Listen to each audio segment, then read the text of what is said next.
Hello, good morning. Morning বলবো না night বলবো জানি না। এখন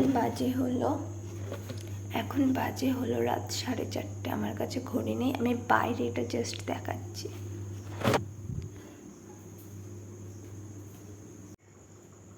লুক অ্যাট দিস। এখনও সূর্য ওঠেনি। সূর্য উঠতে এখনও মিনিমাম 30 মিনিটস মতন লেট আছে। ওকে,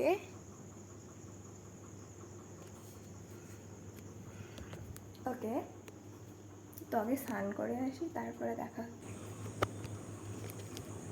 তো স্নান কমপ্লিট করতে করতে যথারীতি মোটামুটি বেলা হয়ে গেছে। তো চলো তোমাদের জানাই আজকে কি আমার জন্য। তো খুব স্পেশাল একটা দিন, আশা করি তোমাদের সবার জন্যই খুব স্পেশাল দিন। কি আজকে দাঁড়াও জানাচ্ছি। আমাদের সবার প্রিয় একজনের হ্যাপি বার্থডে, আমাদের গুবলু হ্যাপি বার্থডে।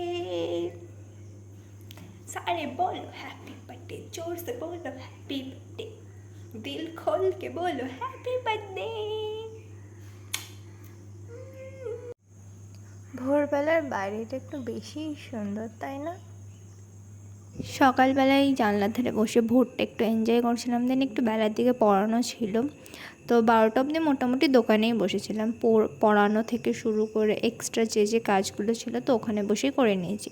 দেন 4টে 4:30 নাগাদ আবার স্নান টান করে নিয়েছি, করে রেডি হয়ে চলে গেছি মন্দিরে।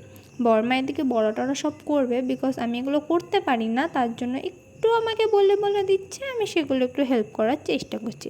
হ্যাঁ, যেই জিনিসটা আমি বড়মার কাছ থেকে খুব সুন্দর শিখেছি সেটা হচ্ছে গুবলুর জন্য মালা বানানো। রাধা মাধব এবং গুবলুর জন্য আমি মালা বানিয়ে নিয়েছি, ওটা পরে তোমরা দেখতে পাবে। 3টে মালা বানিয়েছিলাম টোটাল, তোমরা যদি চাও আমি ফুল ভিডিও দিতে পারি। তো আমি বড়া ভাজতে পারি না, বড়মাই ভাজছিল, আমি জাস্ট পরে একটু শো অফ করার জন্য আর কি। বাট ক্ষীরটা আমি নিজেই বানিয়েছি, অন গড। তো গুবলুর জন্য ক্ষীর বানানোটাও বড়মাই শিখিয়েছে আমাকে। তো ক্ষীরটা বানানোর পরে বড়মাই দিকে গুবলুকে স্নান করাচ্ছিল, আমি ছোট্ট করে একটা ভিডিও করে নিয়েছি, নাহলে বকা খেতাম প্রচণ্ড। দেন তোমরা একটু গুবলুকেও দেখে নাও, প্রসাদগুলোও দর্শন করে নাও।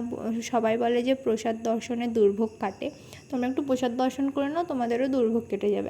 সবাই মিলে বসে পুজো দেখছিলাম। পুজো কমপ্লিট হওয়ার পরে শরবত খেয়ে উপোসটা ভাঙলাম। আজকের মতন এইটুকুই, দেখা হচ্ছে অন্য কোনো ভিডিও।